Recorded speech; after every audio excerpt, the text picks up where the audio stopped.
All right, guys, welcome back. This is episode 12 of PuckPod by BD Sports. This is the second last episode before we get into Christmas.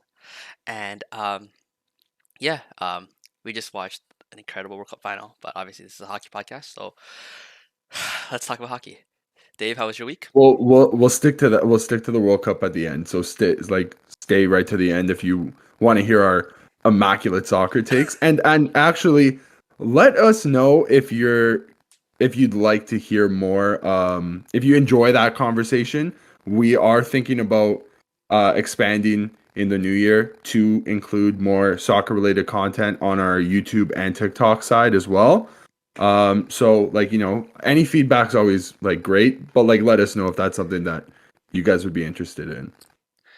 Yep. Dave, how was your So week? I guess I'll start. Yep. I'll start with the week. I don't even remember what happened. I'll be completely honest with you.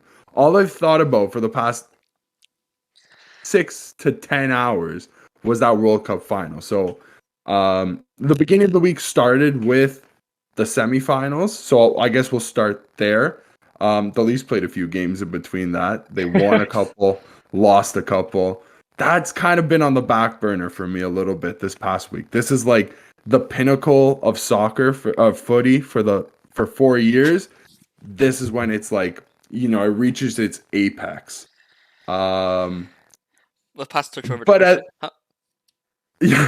yeah, other than that, dude, I've got nothing else from this past I week. just don't want to get Basically, into we need soccer. to, Yeah. we need to keep Dave under control. Make sure he doesn't go too much into soccer. It's a good thing that these guys can talk soccer.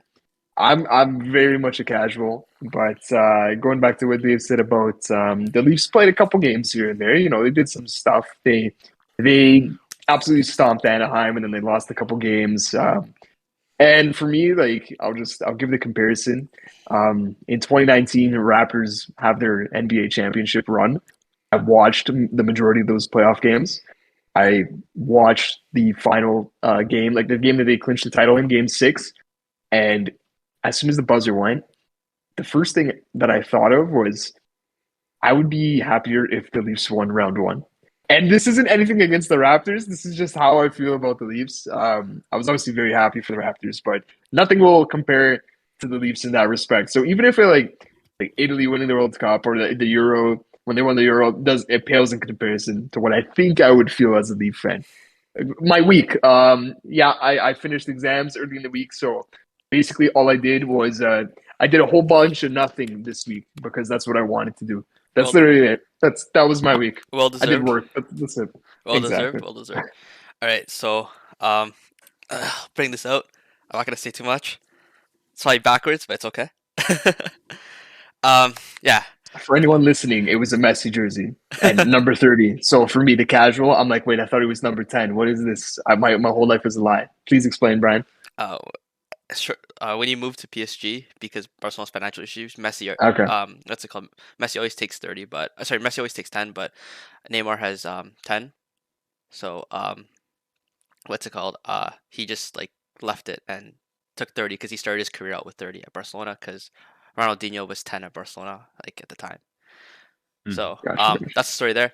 I got into law school. Let's go, boys. Mhm. That's one. That's two. Messi won the World Cup. What else did I do? What about your other jersey? Oh yeah, my reverse retro came in.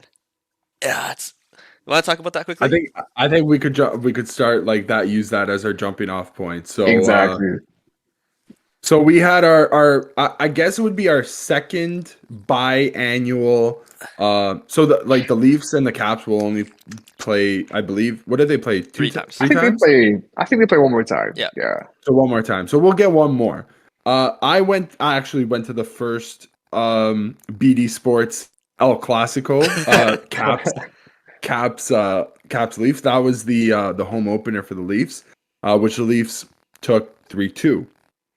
Yesterday was a bit of a different story for the Leaf fans. The Caps came away at home for them, so in Washington with a big 5-2 win. A big story heading into that game was Mr. 800. Alex Ovechkin hit his 800th goal over the Detroit Red Wings. That would have been on Thursday, Chicago. Wednesday, Chicago. Chicago, Hat trick. Chicago. Yeah. Hat That's trick right. in that game. Hat trick We made hero. that come to life. We manifested that in the chat that night. We're like, he I think has we to do did. it. Yeah. Yeah. I was convinced. I was convinced he was hitting. He was tying and breaking yesterday. That would have definitely stung a lot less than Eric Gustafson getting a hat trick, in my personal Ooh. opinion. If Alex, Honestly, I if agree. it's if you're gonna pick a hat trick on anybody on the Caps, I He's think the one of last the one. least he's got to be near the He bottom of the had no list. goals going into the game, didn't he? Yeah, Yep. 0 goals. but Literally, dude, he might be like 18. 3 years ago, he had 18. So it was like, Yeah. what happened I will here? I will Like, say this to defend him. He has an insane pass. I think he's one of the best passers on the team. Genuinely. He's an offensive guy. Like Yeah. the He book on him is defensively he's not the best. he has a dart on him. Like he has a nice stretch pass. I'll be like fully transparent. And on the power play, he's actually lethal in terms of like getting the puck through the several guys. Like I'm not gonna Yeah. say he's gonna quarterback, but he can definitely be that point guy on the power play if it comes down to it. God forbid, right? But I think for a stretch in there in Chicago, he might have been due to injuries. So I think that's where he got some of his points, if I'm not mistaken. So his career high is, I believe it's like Like 50 60 something. Oh yeah, my god, 60 I something. think Oh my god. I think Maybe you're it's right. 60 something, dude. Because he had 18 Wow. goals. I mean, Yeah. granted, you're playing like alongside Patty Kane. Like you're playing like at that. He was at the end of that Hawks dynasty. So some of those numbers were maybe a little bit inflated. Like you're still playing alongside. Like if we're gonna go back like 3 years, even like that Hawks team Duncan compared to the one right now, it's night and day in terms of talent. uh, I know you still have Taze and Kane, but like everywhere else, there was a lot more talent there, Yeah. basically. I will. I still give him kudos though, man. Like that's a hell of a performance what he did that one year. And I remember that I would assume that was the same season that he played for the Swedish World Championship team with Nylander, and I was just watching Willie because for some reason Willie is like Gretzky at the World Championships. Like he won back-to-back player of the tournament Yeah, awards. he went And I off. swear Eric Gustafsson was like, I think he might have been captain of that team Sweden team. So he had one hell of a year that one year. And honestly, I'm impressed with him with Washington. Like obviously he's not the main guy over here, right? But at the end of the day, it's You took a flyer on him and it worked, right? yeah. I mean half the Yeah. team at this point. And Yeah, honestly. unfortunately, it's sad to say, but on the brighter side, Backstrom's actually in a contact jersey in practice now, which is good. I never thought that Backstrom would be like training in contact before Wilson, but I'll take it, right? I mean, I guess both those guys are back on ice. They're both playing like we're practicing at Kettler, like our training facility, and the faster we get them back on, the better. I don't know how the cap situation is going to work. I'm gonna be honest. I'd rather let them sit and just rest up, make sure they're 100%. That way, we can have the full super team going into the playoffs. Pull a Tampa Bay, but no, I'm really happy that like finally like the culmination of the season is coming together, and like we're starting to pick up points now. Like we had a good month. We actually had a positive win month, so you know Yeah. it's coming together. We might make the playoffs. We're gonna get in. I saw the betting odds. It's a plus 125 for us to get into the playoffs.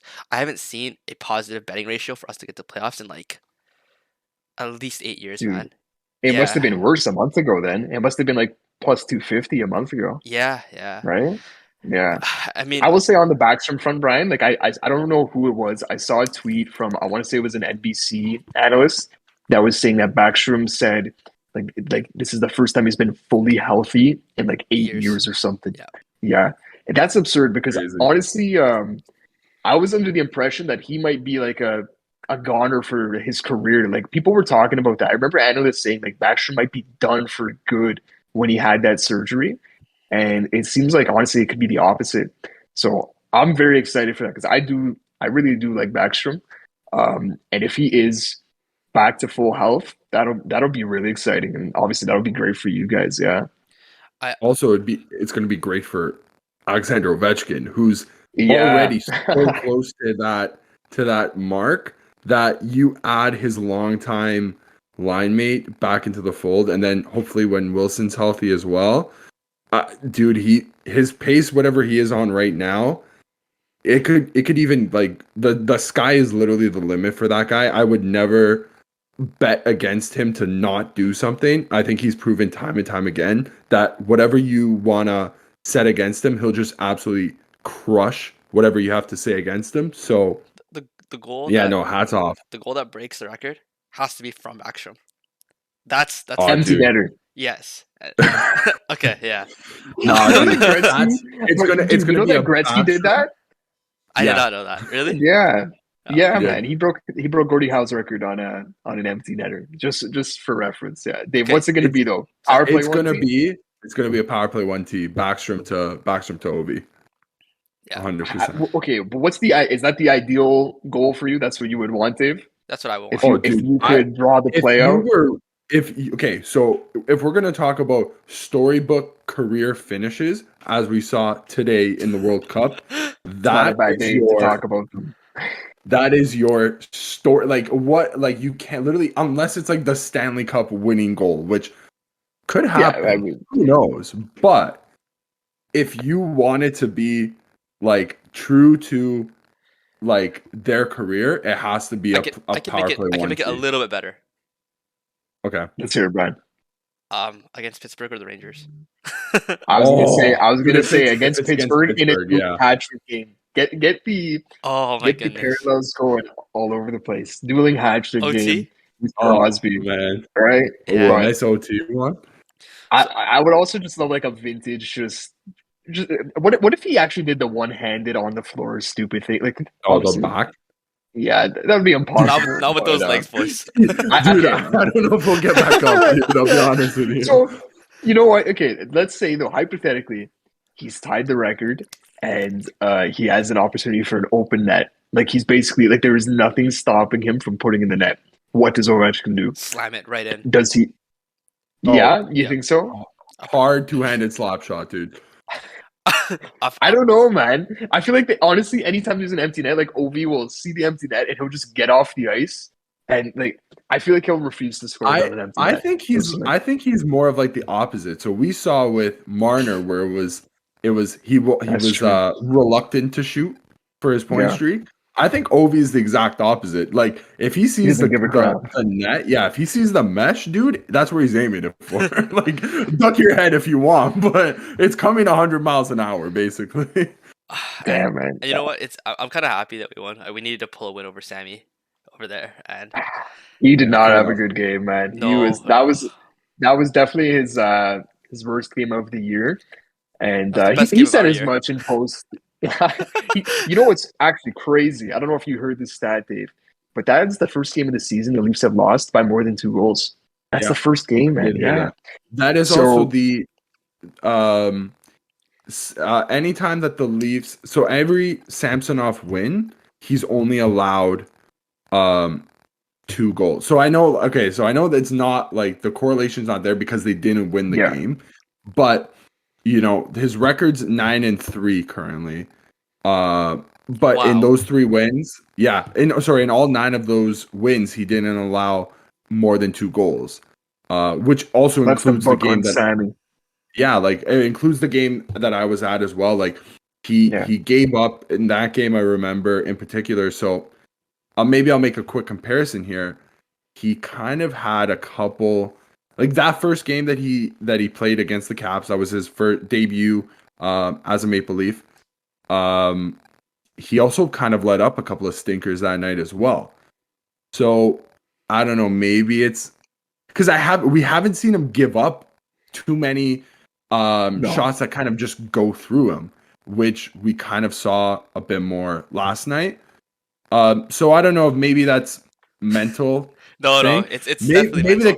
It's this thing Capital One the Arena. Caps probably have something. Yeah, they might have when he's playing in our over building, he's leaky. So maybe there's a correlation. So maybe that's what it is. But in all seriousness, he didn't look like Toronto Samsonov. He looked like Washington. He looks Samsonov. very, especially the Van Reeves. Very panicked, man. Yeah. There wasn't it was a deflection, but it still doesn't matter. like that was poor. It still just went through him. Yeah.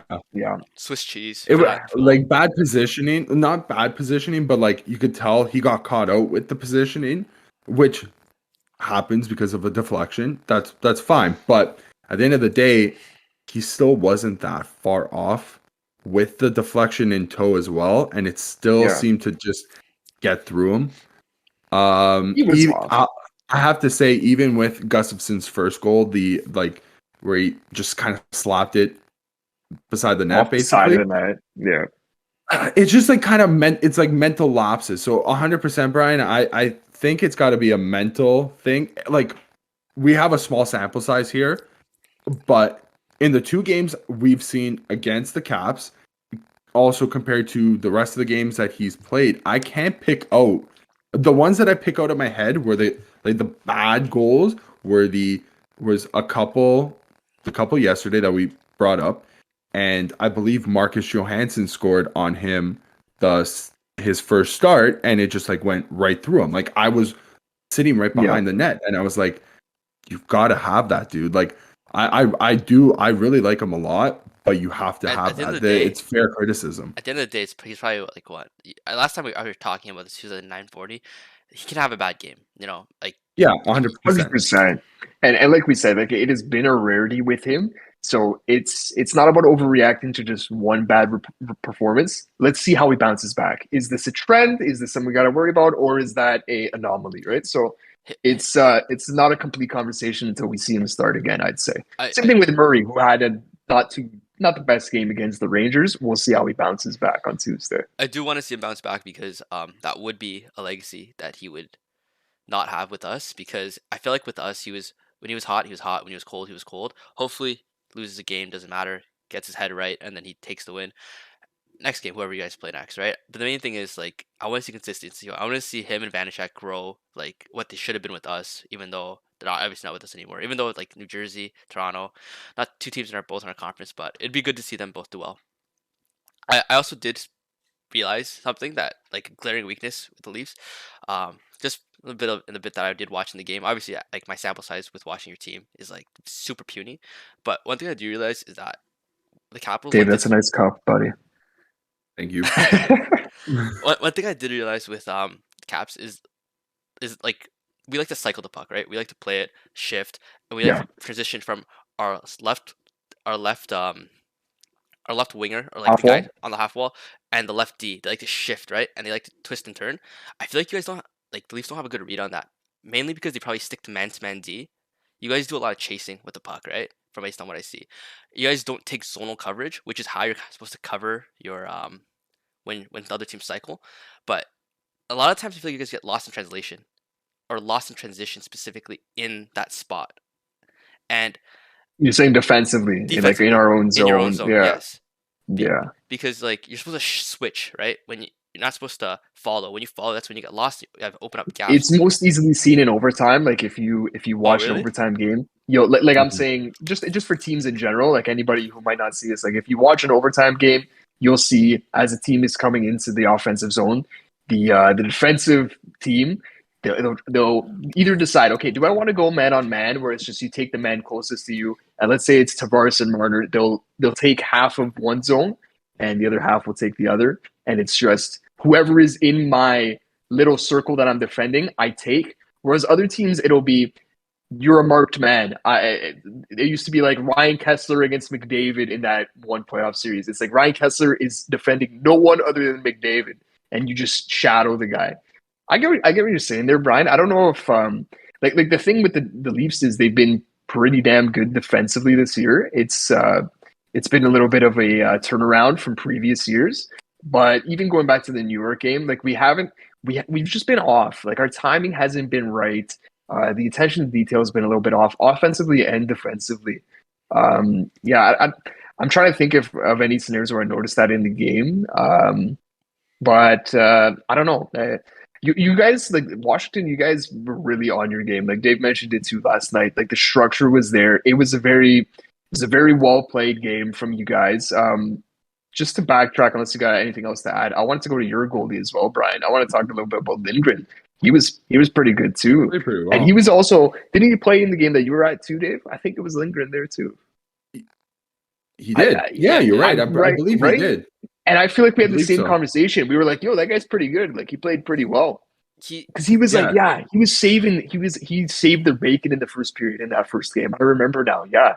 He's honestly, Brian, like, I really like him. Like, really good positionally, kind of similar to Murray in that sense. But Lindgren has a bit more agility, honestly, than Murray because Murray's just such a big guy. Lindgren's a nice, happy medium between positional, but still compact enough to get from one side of the net to the other. Yeah, I was impressed. I don't know. Like, I'm a little burnt on still the way the offseason went, especially how like both the goalies are doing well now. I can't get over that. Like, unjustifiable. But Lindgren's been good. Kemper's been good. I can't really complain. I'm not attached to them yet. You know, they're just there for me, and they haven't impressed me to the point where they're stealing games, right? But I have to see. I mean, at the end of the day, Kemper won a cup, and Lindgren had a great season last year, and he's doing fine for us now. No complaints there, to be honest with you. But it's gonna be interesting. But what Kemper is a like right-handed catching goalie. I don't know if you guys noticed, right?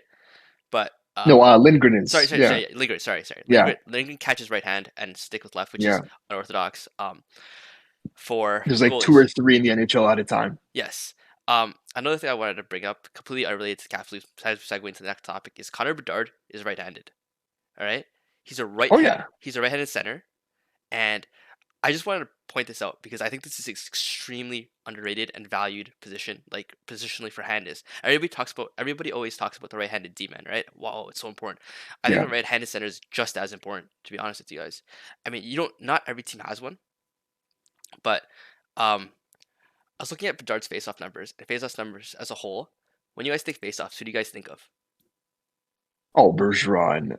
Matthews now, I but go Tavares for us. Claude Giroux, Yeah. So Matthews, Tavares, Hayes. O'Reilly. So where I was going, Bergeron's one, Krejci's one, Ryan Johansson's another one, right? These are guys that hover around 60%, 55% their whole careers.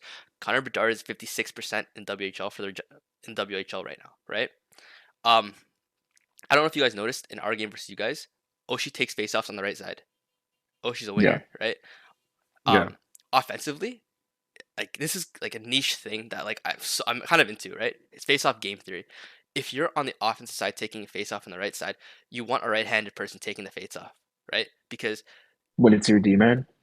not when it's your D-man, but you want to slap it to the center. The easiest thing you can do is to put it on your forehand and just fucking hit it, right?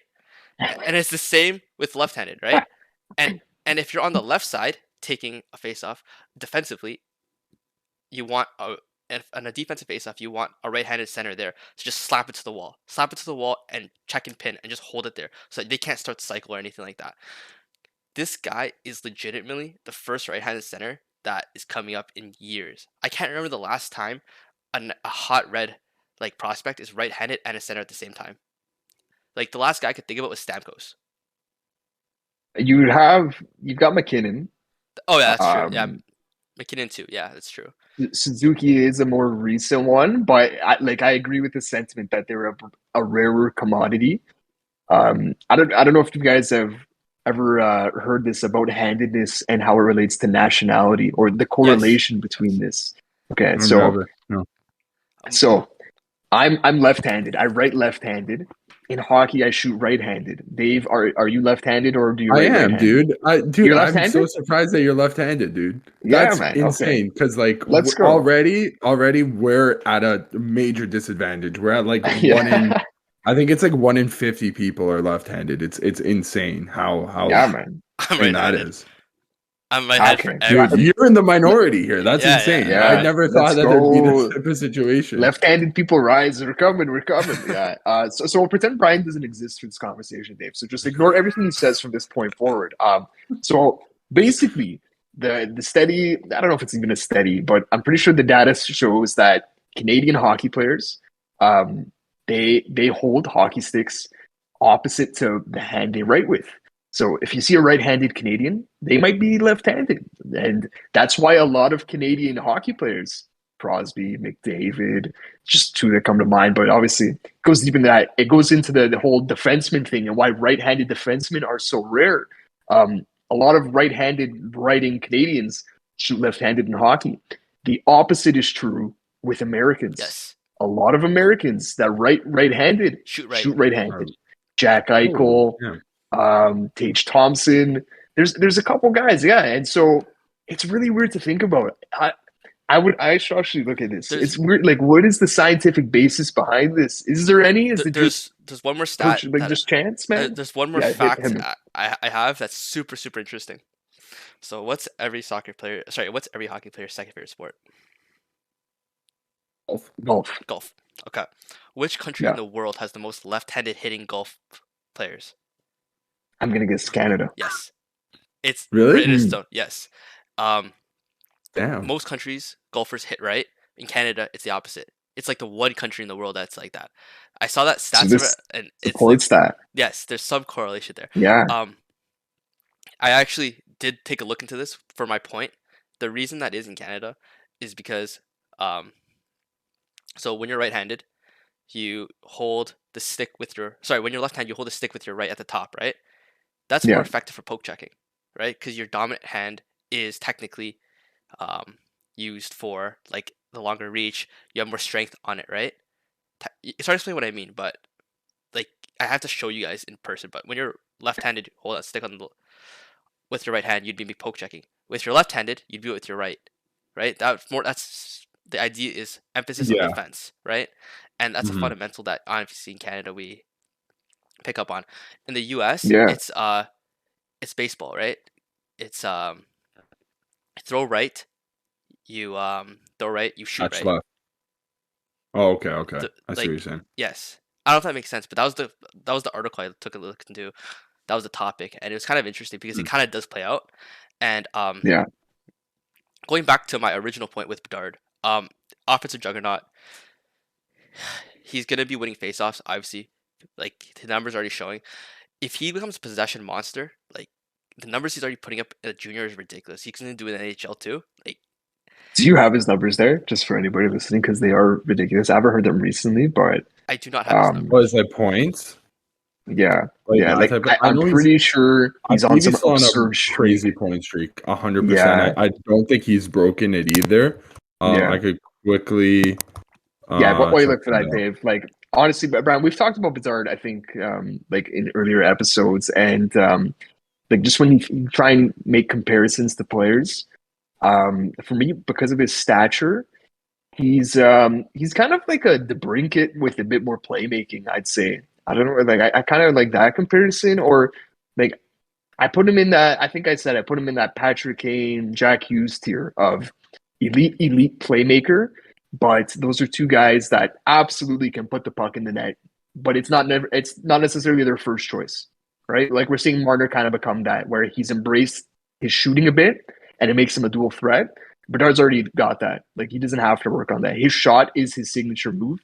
And I think I brought this up last time we talked. The player he looks up to, or the player he looked up to growing up was Austin Matthews, which is hilarious just to I put feel into so context old. how young he is. But you'll see the influence in his shot. If you look at Bedard's shot, he loves to do the changing of the angle, the toe drag, the patented Austin Matthews reverse shot that honestly, low key, we haven't seen as much in recent years. He really leaned on it heavily in year 1 and 2 in the NHL, but Bedard has it down to a T. I really I like him as a player, and like you said, right-handed. We're all right-handed here, so let's go righties, boys. Let's go. I'm At least in All hockey. right. you have the numbers. Yeah. I do have the numbers. Hit me. Dave is grinning is- like he's like, what the This is hell? really sick. Okay. So, he's up to 64 points on the year, 27 goals already. They've only played 28 games. Guess what his point streak's at? I guess 27. 27. Yikes. Oh my has the god. only game he didn't record a point, the first game of the season. Since Had to September dust off 20 the cobwebs, you know? since September 24th, 2022, he's recorded a point in every single game he's played so far. Holy crap. Okay, for one more thing for comparison's sake, 64 points, 28 games. What's McDavid at? Basically the same thing, right? Like he's putting up McDavid numbers in So the juniors right now. McDavid right now is, I had a quick check the other day.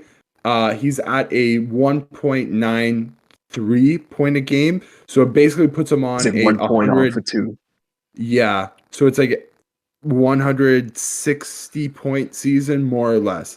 Right now, Bedard's at a 2.29 points per game pace. Wow, man. Well, and just for reference, once again, like from the three leagues, at least historically, as far as I can remember, the WHL is the stingiest. Like offense is harder to come by in the W compared to the O and the Q. Yeah. Yeah. So even more impressive from Connor Bedard over there. Point of the moral of the Wow. story is this guy's gonna be a stud in the NHL. He wins faceoffs. Let's go righties.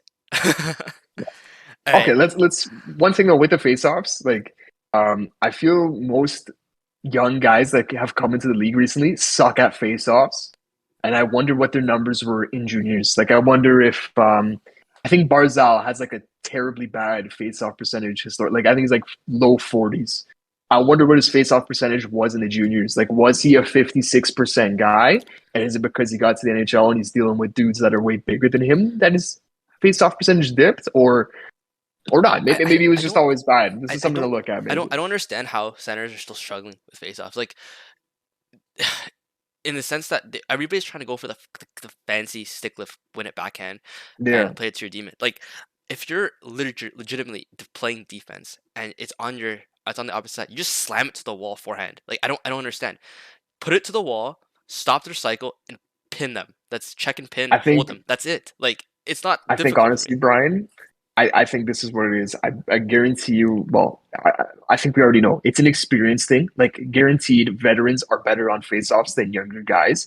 And 100%. I also think that like we love to talk about how a lot of analysts love to say like we couldn't do half the things these guys coming up now can do. Like Trevor Zegras is obviously the first guy that comes to mind. Well, what are these new guys not doing that they now have the time to put towards their skills, their dangles? Maybe it's faceoffs. Maybe that's part of the lost art with a lot of these younger guys. And we think of Crosby. The story with Crosby is he sucked in faceoffs in his first year. He spent his whole summer mastering faceoffs, hasn't looked back since. Maybe these young guys just got to put the time in on faceoffs, and you'll see they'll be good at it. That's just the theory I have. I just thought of that. No, I don't know. But we're gonna pay attention to Bedard his first year. We're gonna see what his face-off percentage is. No. I definitely think that not his points though. No. I don't care. No. We don't care about that on this podcast. Just face-off percentage. That's it. Like you guys know me. I like possession. I like to hold the puck. I like to control the pace of the game. I like tempo, right? And you must love Pierre Engvall then. Oh yeah. But like fundamentally, like the way you get that is just face-offs, right? If you win the face-off and you can hold them back and you can control tempo with that, you already add an edge. And I don't know, like, I don't know. It's tough for me because like my team's only ever had elite centers with terrible face-offs, or terrible centers, terrible defensive centers with high face-offs, right? Like Jay Beagle, Eller, not the best offensive players, but great face-offs. Backstrom, Kuznetsov, great players, pretty god-awful face-offs. Yeah. Interesting. Yeah. Right, I want to touch a little bit on some of the players, or actually one specific player who I've mentioned before on the Caps that would just be a perfect deadline addition for the Leafs. Give me Garnet Hathaway, man. Give me that guy all day, bro. He had the toe driggy snipe too against us last night, man. He had that, bro. And he's another right-handed guy. Like, come on, he's one of us. He's practically a Leaf already, Bryan. No, but honestly, like, I look at your roster, and I was looking at this because I'm trying to look at guys that I would want, just from every team in general. And when I was doing this, there were so many guys that like Sonny Milano. What did he have? Four points last night or 3 assists? He had like 3 or 4 points last night. Yeah. Johansson is a free agent. Hathaway I mentioned, and even on defense, Orlov, Jensen, TVR. But I'm trying to I'm trying to nail down what do the Leafs need. I don't know if the Leafs need any of those defensemen. True Mantha, bro. Nah, man. He had some play last night. I don't remember who it was against. Where it was a little bit dirty play. It was in front of our net. I can't remember what it was. Yeah, no, I don't want Mantha. I like TVR to me. Like we need a number. The Leafs need another number 7, just a big bruiser guy. Just give me right-handed Jordy Ben. TVR isn't that. So I've just come to the conclusion that like Garnet Hathaway, if I had to choose one capital for the Leafs to trade for at the deadline, it would be Garnet Hathaway for sure. I like him, man. I think that obviously he didn't get to win the cup with us, but he's definitely Yeah. grown on a lot of us and a lot of Caps fans, and he's definitely a star. Like he shows up when we need him, when the morale's down. He makes the big hit. He does what Tom Wilson. He's doing what Tom Wilson used to do now without the antics, right? Yes. And That's a good comparison. and it's not like he's garbage on the ice. Defensively, he's fantastic. And what can you really ask for from a fourth liner, right? Don't get scored on, finish your check, and just do your thing, right? Say, Yeah. everything else is gravy. Yeah. So Yeah. Brian, I have one question right now about the Caps. Yeah. I would say close to a month ago, we were having the conversation where you were probably at the lowest you were in for a long time being a Caps fan. And Yeah. the question was, That was grim. are you like, are you selling off the spare parts and just committing to the tank for this year, get a high pick, or are you back on make the playoffs after the month that you guys have had? Because we're talking about trading for Garnet Dave's right. Hathaway, Dmitry Orlov, I'm getting but very are ahead of they myself gonna? here. Are they even gonna be sellers at the deadline? That's the question here. Like, are you guys putting yourself in a position to be sellers at the deadline? So we had another guy get hurt last night. Didn't look too good. TJ Oshie. He walked up the ice kind of not in the best shape, and that's another injury, man. That's 9 guys on the injury list right now. And he just came back, right? Yeah. Like recently, yeah. And the more games you play, the more damage your body takes. That's going to be a transition to our next topic. But Oshie has some miles on him. The whole team has miles on them. If they don't make the playoffs at the end of the day, whatever, it's fine. Get the goal record. If we get the playoffs, I can see this team making a run. It's gonna be tough because obviously there's a lot more talented and stronger teams in contention, but maybe it was too early to write them off. But it was not looking good a couple of weeks ago. It's looks good now because obviously like things have changed. But at the end of the day, we need to see. I need to see how it is at the trade deadline first. And if a good offer comes in, I mean, who says no, right? I'd rather get something than nothing.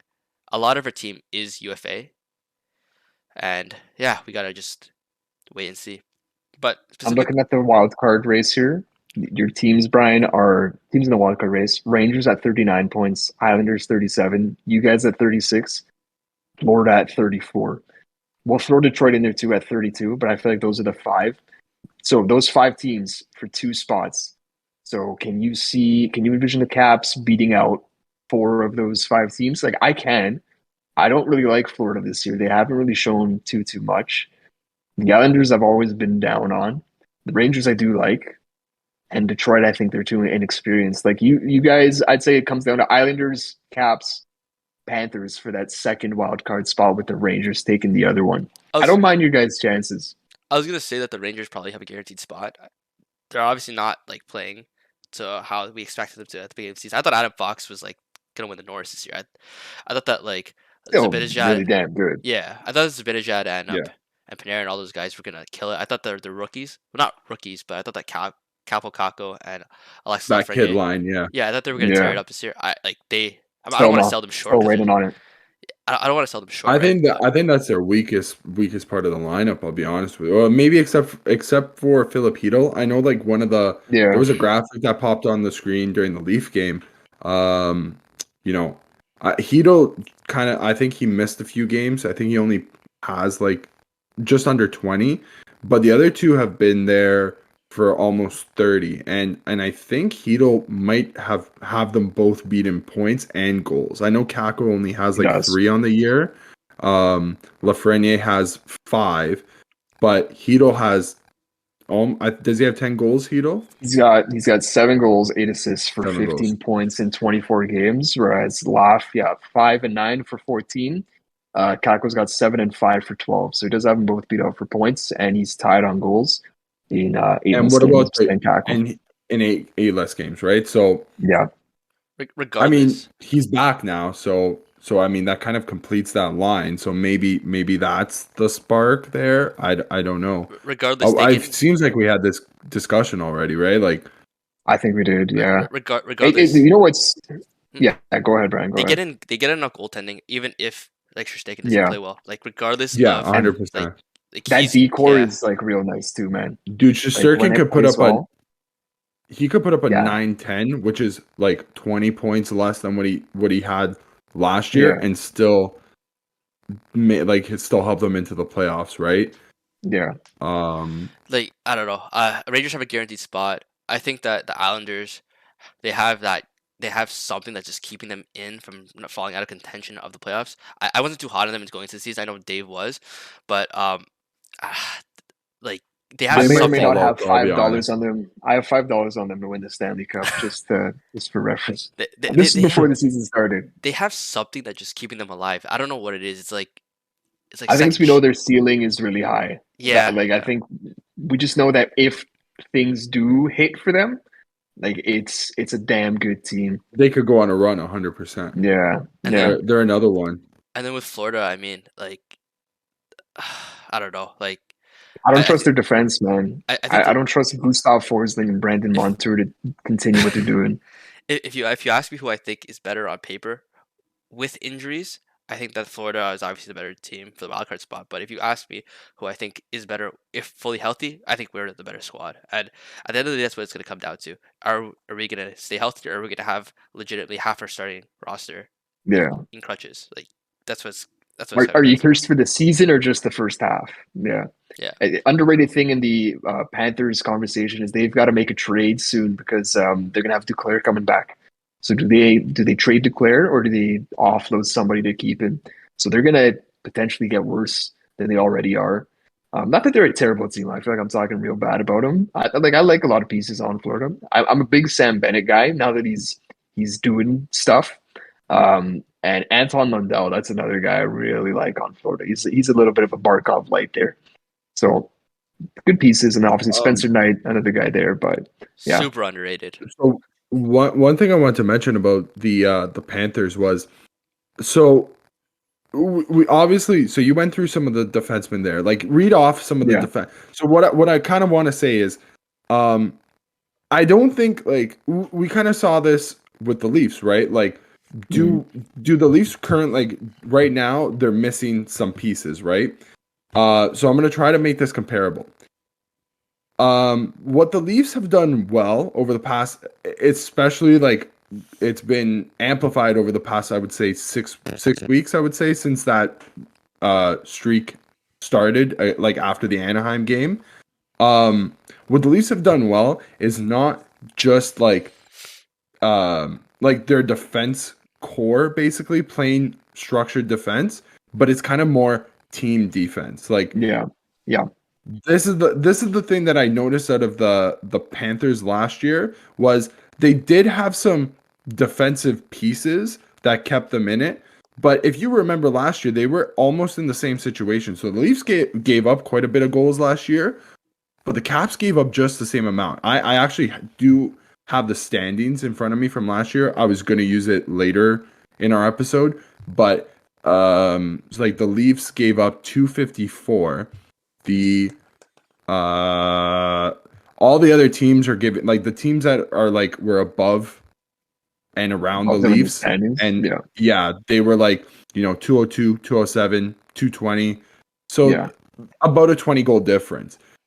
The Panthers 246. So it's like 5-6 goals away from the Leafs. So yeah, and then now you also bring in a coach in Paul Maurice, who I think is he helps get the best out of his offensive players, but he also has the track record of not having great defensive systems. His time in Winnipeg, they were kind of not great defensively.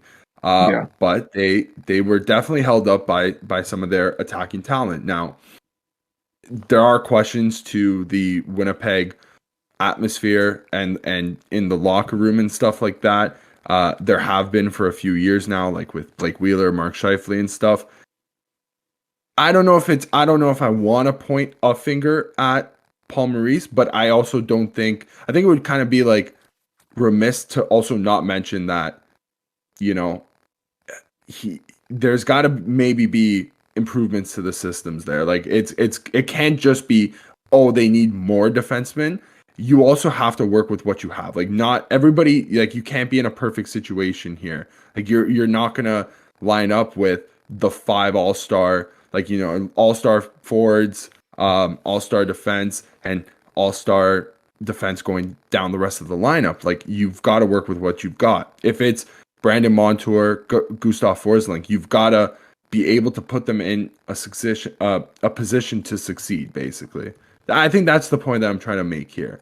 I don't know if, and I think your point to the Panthers, being maybe not all what they say that they are, or what everybody wants to claim them to be, I think definitely has some weight, especially this season. Yeah, they lost.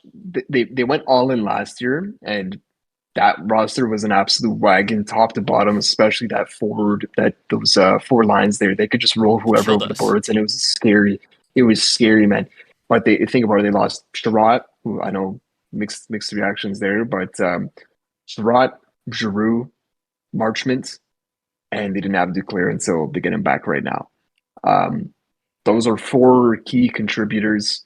Dave, you make a good point. Like Paul Maurice, how much of a say or how much blame falls on him for defensive woes? And yeah. No, I don't think that's I think that's something I think about. I do think so, and I think only time will tell that. Yeah. What I wanted to also bring up, Bryan, before another topic was just a little bit back to the Leafs about we've seen like some new stuff from our bottom 6 recently, Dave. Like we've seen them come to life. Specifically Pierre Engvall and Alex Kerfoot. Those were 2 guys that we were waiting on all season. And we have to get in on this, Dave, because people are becoming aware now, and we haven't put our voice out there on this yet. Pontus Holmberg, and just everyone loves Pontus Holmberg now. It's not a secret, and we just have to stamp our flag so that it's known. Pontus Holmberg is great. Like I just have to put that sentence out there before it's too far gone. No, he's dude, been I like a completely David Camp agree. light, right? Like I Yeah, love David Camp, 100%. and he's been David Camp's apprentice in my mind. And he's He's rejuvenated those 2 guys. he's having that breakout that like you want out of. It feels like it's been a long time coming that we've had somebody come up from the Marlies and Yeah, be kind of assert themselves on the big team. I don't know. Like you want Nick Robertson to be that guy, but he's out for a month. Off the top of my head, who's come up from the Marlies in the past 3 years that have like just stamped their place in the lineup? Like this is my spot yeah. now. You The two know who I think of? Rasmus Oh yeah, Sandin and Timothy Liljegren, yeah. yeah, But I yeah. mean, that's expected from them, right? Yes, You pedigree want them to behind take those that guys. step. There's no pedigree behind. Like he was Not as known to much people in the pedigree. prospect system, but yeah, he's like a 6th round pick, right? So this is turning nothing into something. Who he not even play style wise, who he reminds me of, but Holmberg is an example of a coach's dream. Keefe has said that too, right? Like Keefe loves Holmberg. It reminds me of Trevor Moore. Like Trevor Moore Yeah. was an instant favorite for the coaching staff. Like that guy was a little water bug. You put him on the 4th line. We'll always remember the certified Trevor Moore moment as a Toronto Maple Leaf. Dave, do you know what it is? Do you want to finish my sentence here, or it's in the playoffs? Okay, you're gonna have to. Okay, it's in the playoffs against the Bruins. You're gonna have to go with it. Yeah, I can picture it. Keep going with it. It's when he knocks down Zdeno Chara. Yeah, that's right. Right? Oh my god. Yes, and that's right. I forgot about that. Yeah, right. Like that's the quintessential Trevor Moore moment to me, and that's the type of feels I get from Pontus Holmberg, where it's like this guy just does it all. How can this guy be how does this guy take away from your lineup? He doesn't. He only adds value, and that's just a comparison that came to mind. And it's Trevor Moore. He got a new deal. I think it's 4.2-ish million times 5 years. And I've seen mixed reactions. People saying like, overpay, underpay. I like it. I still like Trevor Moore. He's evolved to like a 50-point guy.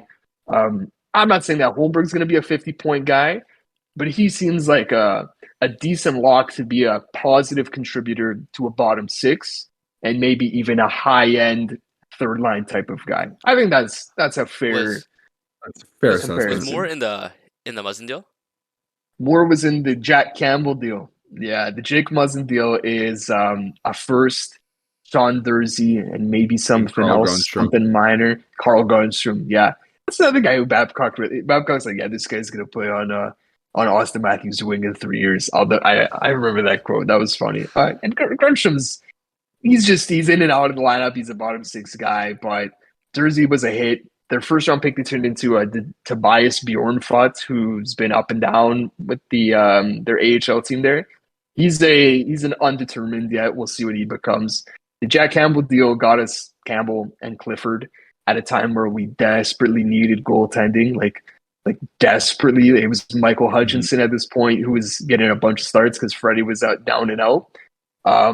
So it was a necessary evil to not even evil. Like Campbell, that trade, that trade exactly. It worked out. And Trevor Moore went the other way in that deal with, I want to say, a third, something like that. So that's how Trevor Moore ended up there. At that point too, with Trevor Moore, it was kind of like he kind of looked. It looked like he hit his ceiling with us. Yeah, 100%. Like he unlocked something new in LA. He definitely like had. Like going to LA definitely put him in a position to succeed, or at least succeed more than he would have if we had kept him basically. So I mean, listen, I have no not that I don't have any thoughts on Trevor Moore. It's just like that's a name I haven't heard of in a while. It's always good to bring back old memories, but in hindsight's 2020. I'm still making that Campbell deal. Like at the time. That's what the Leafs needed. And then, as soon as Campbell landed, did he not break the record for most wins to start his career as a Maple Leaf? Was that not the record that he broke? Did he start? That was. Maybe you're right. It was. I'm trying to think if it was the across multiple seasons, or was it the bubble season where he went like 10 games and like. He broke something though, man. But honestly, to your point, he was lights out that season as well. Like going into because he backed up Freddie in the Columbus series, did he not? So, but the couple games he got, he was stellar in, and that's part of the reason he ended up getting a chance at the starting gig after Freddie went down the next year. But no, it was a necessary evil. I'm not even gonna call it an evil. Once again, it was a trade that worked out in the end. I wanted to talk a little bit of bottom six, and then Kerfoot and Engvall. Those guys who were dead, they were in the water and gone. They've come to life a little bit. I'm still not necessarily penciling them into a playoff lineup. They can definitely be improved upon. And just when you think about forecasting to our deadline, the obvious thing is we're inserting Matthew Nyes, at least for giving him a shot. It remains to be seen if he gets a spot, but so that's one potential guy. And then all signs point to us at least acquiring a forward, even if it's not a top six guy. So those are two guys that we'd be inserting into the Leafs top 12. And somebody has to come out of the top 12 here, right? Yarncrow is going to come back. He'll take Malgin's spot per se. So Engvall and Kerfoot are still two guys on the bubble for when we make acquisitions. So it's just something to keep in mind that this bottom six is ever evolving, even if it is coming to life a little bit here. Yeah, that's interesting. Okay, so this is one thing I do want to bring up now that you mentioned Malgin. Yeah, I don't think that there's a spot for him on this team anymore. I'll be completely honest with you. He did a Jimmy VC. He scored in his he scored what was it, first or second game? I think he scored in the season opener. He might have, man, and because I think this is when we talked about the Jimmy VC comparison. Yeah. The one thing I have to say though is he always looks engaged on the ice. He always looks engaged on the ice. I will not knock that guy's work ethic. Yeah. But he can't finish. He's playing alongside John Tavares and Mitch Marner. Mitchie Marnes did not. They both did not have. Yeah, those are he's up at the second line spot. That's our second line left winger, Bryan, right now. Dennis Mulligan. That's a pitch you can upgrade. Yeah, You don't 100%. say. Yeah. I think Malgin's time on this team, I don't know if I still think he's an NHL player. He should actually get a spot at probably a team that's a bit lower where he's able to maybe succeed on their second Yeah. line. I think he has the capabilities. I don't think it's with us though. You know what's funny? That's You just talked me. about Trevor Moore and the Holmberg comparison. I'll give you the comparison for Dennis Malgin. I would just say Jimmy Vesey. But if we want to have the happy ending instead of the Jimmy Vesey ending, which for him was a happy ending because he scored a damn beautiful goal against us. But the Scored happy the game ending for winner. Dennis, it was gross. It was gross. And It he was a nice actually, goal. like, I don't know if you saw, he liked the tweet saying like it was something about like, I hope he shoves this up Keith's butt or whatever. Like I don't remember what it was, but Jimmy knows. Yeah, Jimbo well, Greasy, as 100%. I like to call him. Yeah, yeah. Side note Yeah. before we continue, for Yeah. anybody who watched the Amazon documentary, they'll remember the scene in particular where Sheldon Keefe kind of laid into Jimbo Greasy Takes a him little aside bit in there. practice. Listen, there was a couple other people that season that probably could have had a stern talking to on camera. It's a bit of a wonder why he was the only one that kind of got, laid out, like he kind of got hung out to dry. He got by, publicly. he did. He got publicly defamed. shamed. Wait, and this is Yeah. on this is on the Amazon video, like on the the Amazon whole doc, yeah. like In the series. like the whole. So Sheldon Oh, Keefe, it wasn't an argument. It was like there's it a was scene, constructive. but like everyone knows the scene. The Leaf fans know it because it's like it was kind of out of like it was so like out of the ordinary because it was like everything else was like for me it was a lot of more like happy buddy like I love these guys, love you, and then Sheldon Keefe was just like Jimmy, you're playing too vanilla. Yeah, he's like, vanilla. Yeah, he straight up he said that like vanilla. It just like I guess you can't. Like you're not gonna say that to Austin Matthews, I guess. Yeah. It's just like there's a couple of players on that iteration of the Leaf squad where it was like they definitely could use a stern talking to, especially on camera.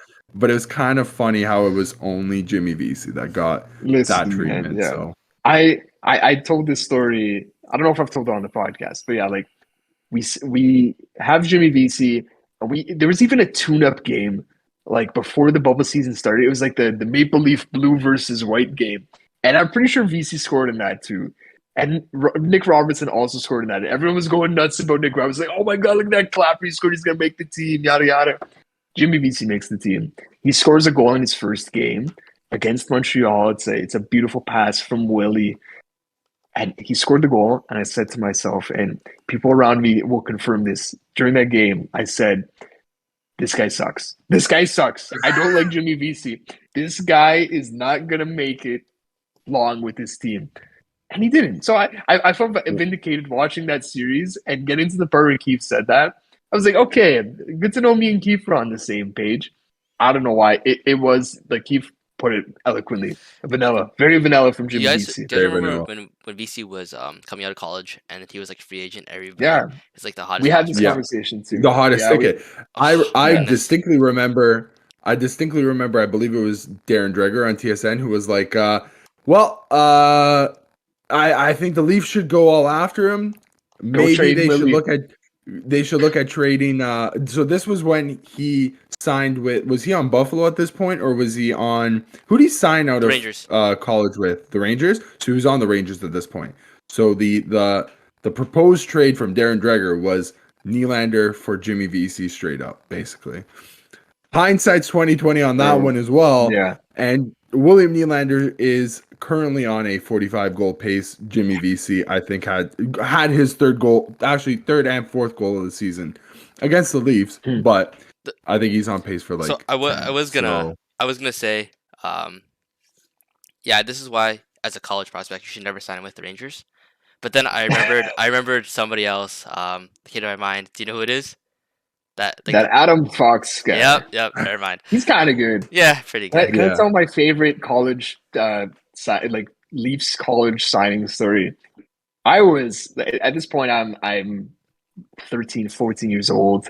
I want to say this was the 18-wheeler off the cliff season after losing 4-1. This is 2013-14. Getting to the end of the year, Leafs suck. And there's all this buzz about a college free agent signing. They bring in this guy, Casey Bailey. Everyone was so happy about Casey Bailey. This guy was so good that the Leafs guaranteed him a spot on the team for the rest of the year. And he would only sign under that condition that he got NHL time. This guy absolutely stunk. But me, as my just 14-year-old self, it's just like anything the Leafs do is amazing. So I'm like, yeah, Casey Bailey, that guy's going to be great. Casey Bailey absolutely sucked. I don't know if you even remember that guy, but like he was so Casey Bailey is a name. He's a name.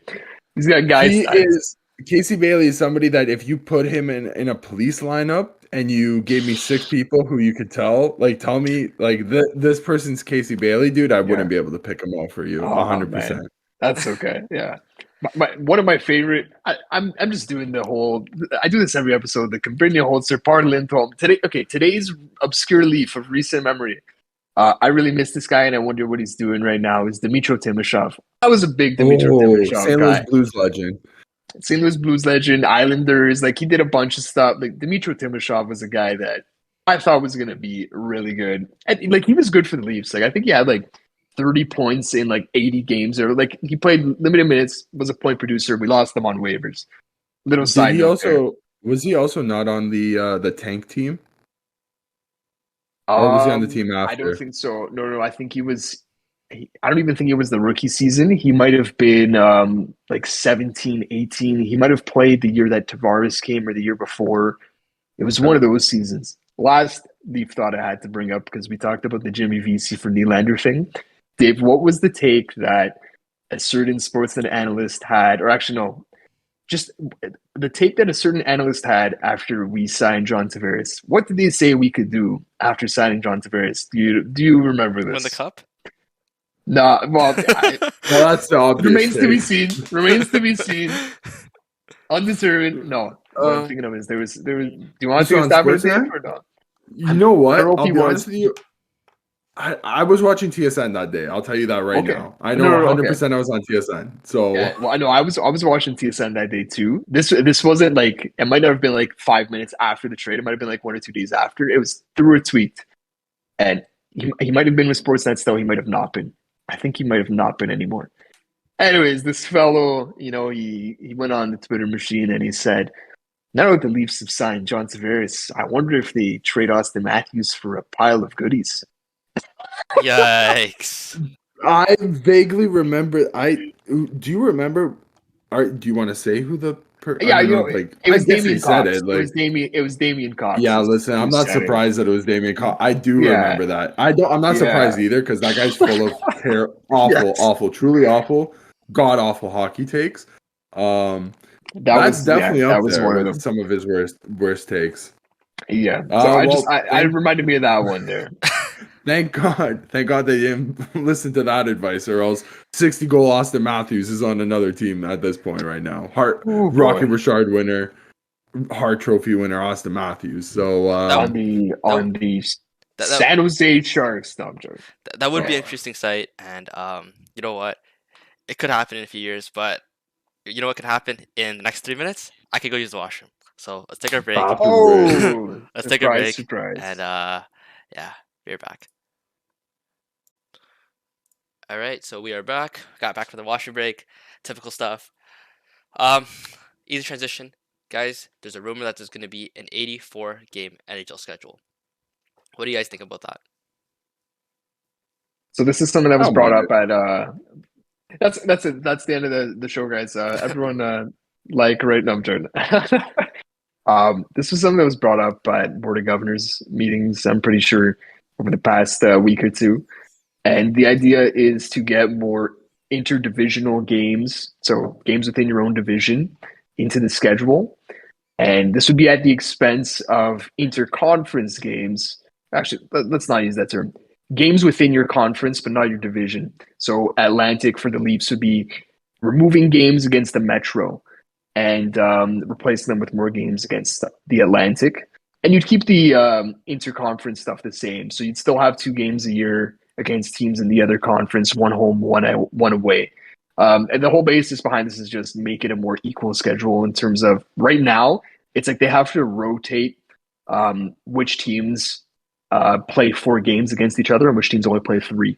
That's why we have the whole thing with only one more Battle of Alberta left, or it might have already happened. They're only basically Edmonton and Calgary only playing each other 3 times. It didn't happen yet? Yeah. I think the last one is like near the end of the season, if I'm not mistaken. It's like they had 2 right at the beginning. It's like within the first few weeks, and then there's nothing until like March. So and it's like to the detriment of the Battle of Alberta, because it was like they had 2 hotly contested games, so much coming off of from the past year, their playoff series, right? Yeah, and then they don't play until March, and it's like, well, I mean, where's the love lost there? Like, there's no there's no hatred anymore. It's been close to a year since that playoff series. So they're gonna line up at the face-off dot. They can be like, "Hey guys, long time no see." Like, these guys are gonna want to punch you. I mean, I don't know. This could all change. I don't know if Milan Lucic is gonna be saying that. Yeah, but he might be a healthy scratch, so he might maybe he might not have the ability to say that. No, but that's the whole basis behind this proposal. And just outside of those basics, for me, 84-game season doesn't. Yeah, I don't mind it either. 2 games of revenue. The owners in the league are gonna love that. There's no problems with that. And yeah, I like the idea of more play within your division. I don't really see a problem with that. Some people say it's going in the wrong direction in terms of, I think Bryan was alluding to earlier, guys' bodies breaking down. Does this maybe influence more teams to go with the whole load management that we kind of start to loathe now in the NBA? So my rebuttal to that is 2 games is not going to sway us that far. And my other kind of discussion point goes with another thing we heard at the Board of Governors meetings, which is talk about the salary cap, how much it's going to go up next year. And Bettman kind of walking back. Okay. But is this part of your discussion here or no? No, it's just like Dave just always says, "Oh, we should get this guy because the Caps play up in a few years." So okay, yeah, but okay, so no, that's not like I'm going a certain way with this. Yes. Dave, what's up? Hold on a minute there, Bryan. I've been told for over a year that the salary cap was going up by $4 million in 2023, and then it's going to be projected to go up by another $10 million over the next 2 years after. So in 2025, when everything's all said and done, the cap would have gone up by $10 million. That was the original projections. And I've heard from numerous people, hockey analysts, executives. The commissioner himself. The commissioner himself quite literally said we could see up to a $4 million jump. Then Gary Bettman went in front of all the governors and was like, "Hey, yeah, we're making good, we're hitting record revenues here, but the cap's only going up by $1 million." Yeah. So where's the extra $3 million going, Gary? Listen, at the end of the day, the rich are getting richer. That's the point here. I didn't mean to get you on this track. Actually, in sports, I just want to throw a little jab at you because you are the classic Caps going up. Caps going up. It's okay. Caps going up. Well, no, but like it's absolutely relevant, man. It's so relevant. It will. Yeah. In this day and age, right now, like, you have to be a general manager. You have to do hoops, jumps. Man. You have to literally have like MIT, Harvard, like math degrees to do the type of calculations that you have to do to succeed right now, because every dollar counts. I think I brought it up maybe last episode or 2 episodes ago. Every team, 25 teams right now are at $80 million at like the cap, and which some is of those teams, $2 million of the cap. Some of them are like high 80 million. It's like almost 81. So it's like $1 million and less for some of these teams. And also some of those teams suck. Like the Flyers and the Habs are at the cap ceiling. The Canucks are at the cap ceiling. It's like they've got $30 to work with in a league that's, guys are making they're $10 one million. expensive lunch away from a fine. Okay, Dude, expensive lunch. Dude, McDonald's costs inflation, $30 bro, now. inflation. Yeah. If they wanted Honestly, dinner though. downtown Toronto, they'd need at least Yeah, $200, Yeah, right? this is yeah. very true. You're not getting that. Maybe So if you put someone on LTIR though, you can afford the food, right? So just throw someone on Robot Island, and then you can have a great, nice I medium cooked steak. Okay. I have another idea on how the NHL could potentially increase their revenue. And that's Am I gonna with like an this or no? expanded playoffs and Okay. including the Okay. NHL wild card. Like This is sorry, another like an conversation NHL though, Dave. play-in. Let's Yeah. keep that. Let's talk about that too. We're gonna talk about that. You want to get What? to that after? Sure, It's sure. on I'll pace. make it. Yeah, I'll make it short and sweet in terms of what I'm thinking about the salary cap here. The thing with the salary cap, all the analysts are saying, well, Bettman's saying, 4 million still on the table, but it's only 1 million unless you guys give me something. That's what all the analysts are saying. Like Friedman's saying that, CJ's saying that, everyone's saying this is a negotiation tactic. So is having an 84 game season not that? That's what the players are going to give the league, right? It makes total sense. That 2 games of revenue, that's just it's not just the revenue from tickets, it's the sponsors, it's the board ads, it's the jersey sponsorships, it's the actual broadcasts, it's Jersey the ads, rights, everything. helmet Yeah, ads, everything, everything. everything for 2 more games. You tell me that doesn't give you 3 million, maybe not a 3 million across every team, but that should be it.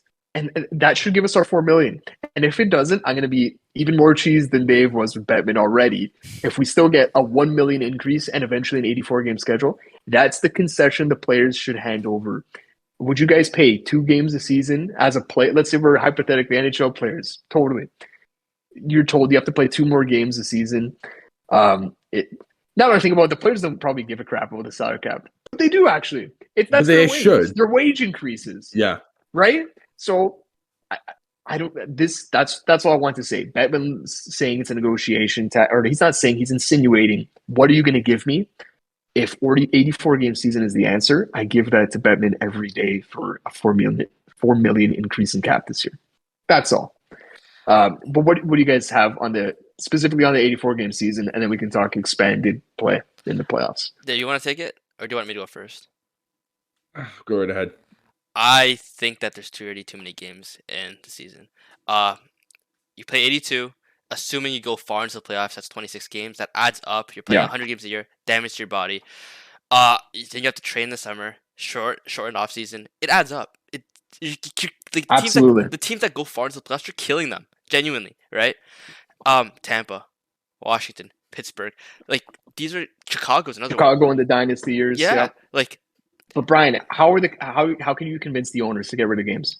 You can't because of revenue, right? It's a non-negotiable. And I'm always gonna be too far down that. I'm always gonna be pro. Okay, team, make your money, pay the players. I'm always gonna be for that, right? Yeah. At the end of the day, it's a business. I get it, 100%, right? But like, look at my team.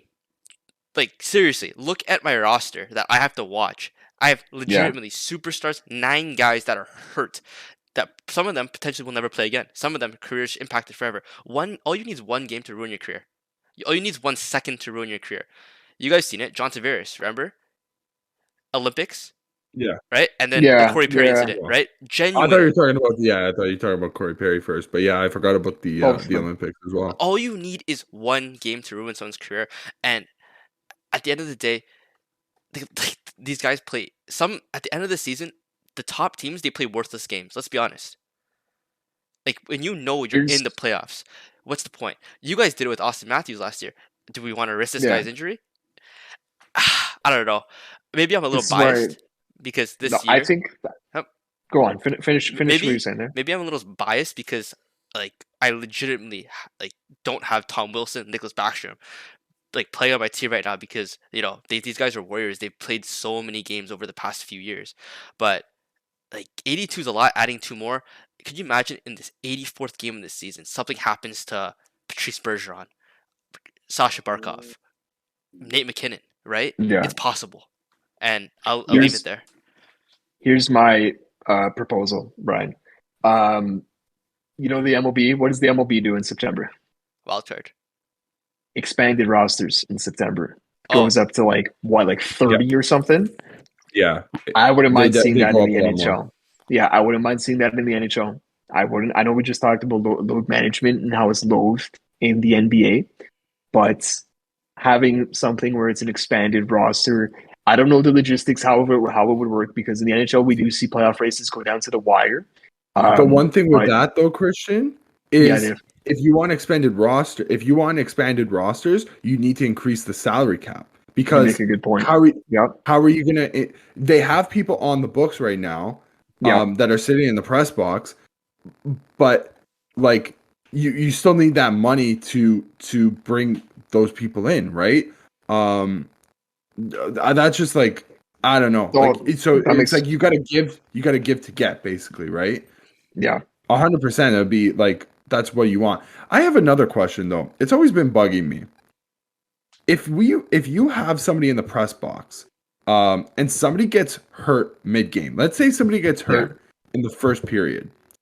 Why can't you bring one of your scratches in to replace The them? money on the night I've has never. to the money on the night has to like the value of this No, AV has to be under the cap. Like if it's you can't bring a guy on randomly that would put them over the cap, if that makes sense. Dave's saying guys that are on the roster and healthy scratch though. Yeah, So on they're an on the NHL Oh, roster, roster you okay. can already. If hold you're you healthy can hold up scratch, to 23 guys. Oh, Yeah, okay, okay. they're part of the cap situation and they're healthy scratch. they're on yeah, exactly. They're So Oh, calculated okay. into it. so you're basically punishing the team for having an injury. So if you have more than, let's say you have two people go down with injury in the same game, you're Yeah, stuck being down two people where you have able NHL bodies sitting up in the press box. I know this would probably only work for like if they get hurt in the third, it's kind of like null and void. do But they even bother? Yeah, at the very least, if somebody gets hurt in the first or the second period, you have 20 minutes in between those two to call them down. That's just always been my gripe. It's like, why do we have to why are we punishing teams playing undermanned for if somebody just got a serious injury? Like somebody could have just yeah. broke their leg and now that team's punished because of it. In soccer, they don't do that. If somebody gets hurt, they replace them. I in basketball, Uh, the same thing. Like, I don't get it. Like, that's what a are good we doing point. here? That's a good point.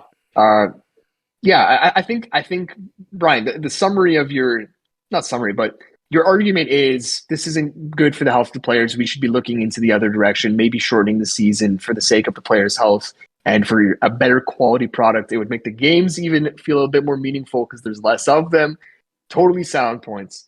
I think for me, it comes down to the owners thing. Like I don't think they would ever approve that. Um, No, they I'll wouldn't. say this as against the 84 game thing. Does that skew stats a little bit? Do we like for historical sake? Are we going to put asterisks on 84 game seasons or something like that? Now I think but they about it, used to no, because play most players. Yeah, you're right. 84 Yeah, games used to be the standard. the standard before for a Okay, long time. So that's it. I don't I'm know. sold, Like, guys. uh, I'm okay with it. I personally, I think we have a happy medium for additional games, Okay, let's talk but about it. also at the like not at the risk of things. So an expanded playoff format gets you so basically like what I've heard is like it could be an adoption of like the NBA format where it's 7, 8, 9, 10 play. So it'd be 7 versus 10, 8 versus 9 play in a best so it's kind of going to be adopting my what I would want to see is as a merger of the two styles of what we see in the MLB and the NBA specifically. So the NBA has the 7, 8, 9, 10 seedings. The MLB has the best of 3 series. So if you combine the two, basically whoever has the home ice advantage, so the higher seeded playoff team gets the games basically, right? So hypothetically, it's Toronto in the 7 seed. They play the 10 seed, who's whoever you want. Uh, Toronto's getting all 3 potential playoff games. So I don't know. That's just like, how has that not come up yet? You know what I mean? Like, I get it. A lot of people don't like expanding the playoffs. It's just like there's more revenue right there. Yeah. And 100%. and instead of adding two potentially meaningless regular season games, we saw last year where by March all the spots were locked. There was no movement after like by the beginning of March. Like there was a full month to play, and it's like, why are we even playing these games? Just start the playoffs already. In this case, those lower seeded teams have a chance to, they have something to fight for. The seven seed isn't like guaranteed a playoff spot, right? The 10th seed could have a playoff spot. Like there are teams that we could acknowledge that are probably better suited for playoff style hockey than some other teams. Maybe that's the 10th seed I don't who goes on to beat I don't even the like this 7th idea. You seed. guys have seen this already. A little Canadian division thing, right? You guys have to no. You guys have to play in round with Columbus, like the Columbus. 5 game series. What a waste of time. That should have But like think about it from the league perspective. I think the fans loved that. Like that was a chaotic little week there. Like Chicago beating Edmonton, Montreal beating Pittsburgh. yeah. That was like people really enjoyed that. That was 24 teams in the playoffs when you think about it, right? The play-in rounds. Dave, you made a bunch of really good points, and listening to that sways me a little bit more to your side. Coming into this, I would have said I'm not the biggest fan because we talked about a happy medium, and I think we are already at that with half the league making the playoffs. But you lined up good points, especially we love our salary cap going up. We already said that, and that would definitely help. But I never had a problem with our with the amount of teams that make the playoffs. We could obviously quibble with the 100%. divisional format, the wild card, and the 1, 2, 3 seeds. And there's 100% an argument to be made. But once again, most people are in favor of going back to 1 through 8. And most people are in favor of what you're saying, Dave. Like I think that more people are in favor of playing games than not. And the hurdle to getting it is Bettman, who is very staunchly against a play-in round. He's never been a fan of it for whatever reason. So I think we'd only see that when Bettman is no longer in the NHL. That's when we get the play-in round. I'm gonna have to disagree with you there. I think Bettman should be. It looks like he's gonna be staying on for the long run. I think we'll see it before his time is up. And the main reason for that is, I guess I'm going to name drop him here, but Chris Johnston made, so he was at the Board of Governor meetings as well. He took a survey it was Pierre LeBrun. That took the survey. So he only got a chance to meet with 12 governors out of 32. Yeah.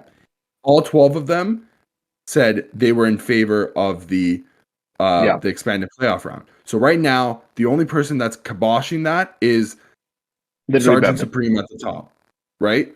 So all the governors are in favor there because they know how much money that brings into the revenue stream.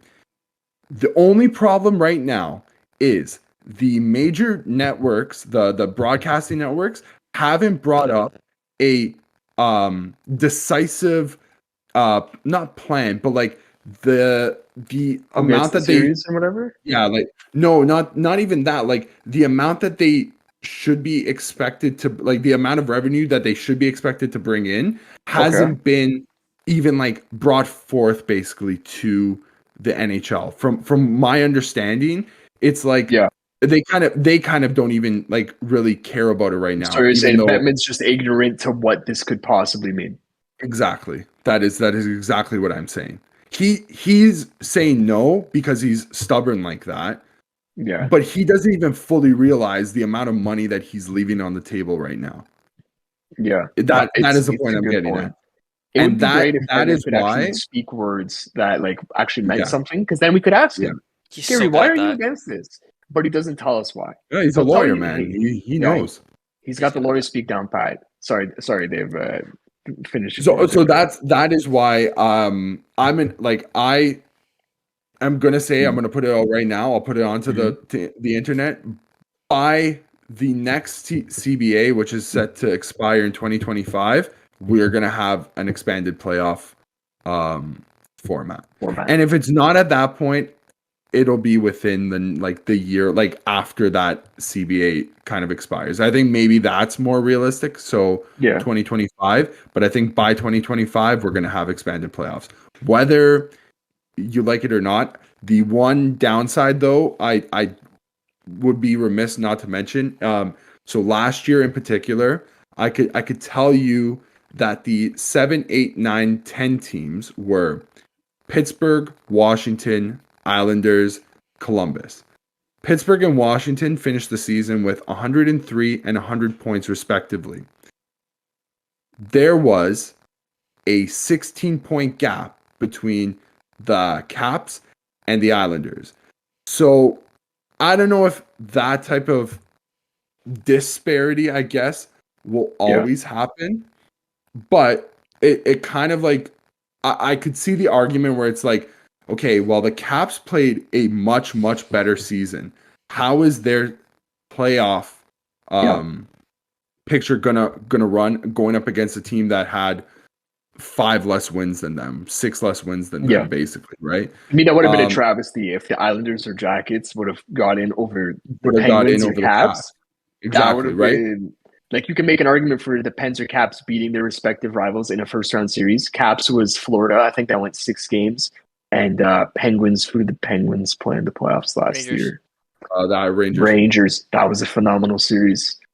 Do we see the Islanders or the Blue Jackets beating the Rangers or Panthers? I don't. I just don't like the idea. But that's part of the mystery, though. It's like that's part of the appeal. I just don't like the idea of devaluing playoff spots, and I don't like the idea of just adding, like, making it like a gauntlet, like a game to see how just throwing in random teams and random series. It doesn't make sense. Like, and then it's worse when you have a crappier team catch form and they go up against a team that's been resting that didn't have the chance to like get a taste of what the playoffs is like. It's like you're throwing them in cold. This is true. It doesn't make sense to me. This is a good point. Imagine you're a team that has to run the gauntlet to get to that wild card series or that play-in round versus the team that, let's say last year, Penguins and Caps have been sitting tidy for the last 5 games of the year. The idea of rusty versus a team that's already like running that's on been full fighting, cylinders. right? Yeah, that is a good point. But I'm going to say Dave's right. Like, this is going to eventually come. We'll see if it's while Ben's here or not. But I think it is probably a reality we have to get used to. Because look at the MLB. Like, those series were great last year. NBA, I don't really think any big upsets have come from the play-in rounds yet. Yeah. But the thing with the MLB as well, they've notoriously, so that's a sport that's been around for over 150 years. They've notoriously been against expanding their playoffs for a long time. The playoff spot was you won your division, and that's it. You won your division, and then you would play the other team that won the division, and then the winner of those 2 teams would go and play the World Series. It was like two rounds, like 14 games max, basically. At one point, I think it was best of 5 for both of them. So it was like 10 games to win the World Series pennant, right? So, and even now, though, with the expanded playoffs in the MLB, how many teams make it? 10 in each league, right? So it's 20 total. Actually, I think it's less. I think it's 8 because it's 3. Yes. Oh, it's maybe, or is it 6? No, it's 8. 8 and 8, 16. Okay, so they finally caught up to modern times, basically, is what we're trying to say here. So their expanded is our standard playoffs basically that we're used to. Mm-hmm. Yeah, like I said, I think this will become a reality. I think it is just a matter of time. But there's definitely tweaks or one format that could work over the other. I don't know how I feel about the 3 home games thing. I know it's a travel-related reason, but that feels like it gives a... Now that I think about it, I'd be going against my argument of Caps and Pens should make it, so they should get 3 home games. There's an argument to be had either way here, 100%. I mean, the better team is, like, you can look at it a business perspective too. It should win. The better team placed higher in the standings has a better roster. Therefore, they should get the home games for the revenue. Done. And you should get rewarded for it at least, right? That's a Anyway, good way to look at it. Yeah. Okay. do you guys want to move on? Do you guys want to do Argentina, or do you guys want to do trophies? Doesn't matter. What do you guys want? Let's touch on trophies. Let's do like one or two maybe, and Mhm. we'll save the rest for another episode. Okay. Yeah. So NBA renamed a bunch of their trophies. We've been doing a little bit of NBA talk here. Most notably Michael Jordan Award, right? That is now the MVP award. That makes lots of sense. There's a new trophy along with it. Some people aren't the biggest fan of it because it's not like an iconic Michael Jordan pose, but that's probably trademarked by Nike and Jordan. So I don't know if they would even be able to do that. I think it's a pretty nice looking trophy. I think, I think they did a good job with it. Most people seem to like what the NBA has done, and the NHL is notoriously a slow league. They're not progressive in any sense of the word. They're very much copycat. And when they see another league do something cool, like, yeah, now we're gonna do that. Like 5 years later. So we're gonna talk about this. But once again, like the playing round, this won't be coming for a while, probably. Give it 5 years. Give it 5 years. Do you guys have really obvious name changes in mind? I haven't thought of them yet, so let me hear you guys. Yeah. When Ovechkin breaks the goal record, right away they should rename the Maurice Richard to the Alex Ovechkin. Right away. Okay. Actually, you know what, Dave? Do you want to go with that tweet that you had? Should we? Okay. So that? Yeah. Yeah. So I will actually. Yeah. So I'll run through some of the. So we have the Art Ross. So that's most points. Most points. The options. So I'll give him a shout out here. Shout out Jay Fresh if you ever listen to our podcast. Oh my God. We'd love to have you. We'd love to have you on, man. Just reach out basically. But I'm gonna steal your tweet here. So the 4 choices for the Art Ross were the Wayne Gretzky trophy, the Art Ross, so the keeping it the same, the Mario Lemieux trophy, and the Gordie Howe trophy. Wayne Gretzky trophy won by a landslide is like 56-19 basically. I'm in agreement there. Unanimous decision. Yeah. So the next one is the Hart Trophy to rename. This one's actually very, very even. The Hart Trophy won, so to keep the name at 33%. Wayne Gretzky, Gordie Howe out 31%, so tied. And then the other option was Eddie Shore. Okay, sure. I guess there's other people. There's probably some significance there, but yeah, I mean, I know Eddie Shore was a big figure in early NHL days. I can't speak on him though, so I'm not sure. Keep it. Where does the name come from? Do we know who the Hart? I don't even know who Hart is. Okay, without knowing that, is it Bret Hart? I don't know. We're gonna hit the sharpshooter on stage. What's going on here? Oh my God! There's gotta be some 100%. historical thing about something. Real quick. I have a feeling that he is a general in the First World War.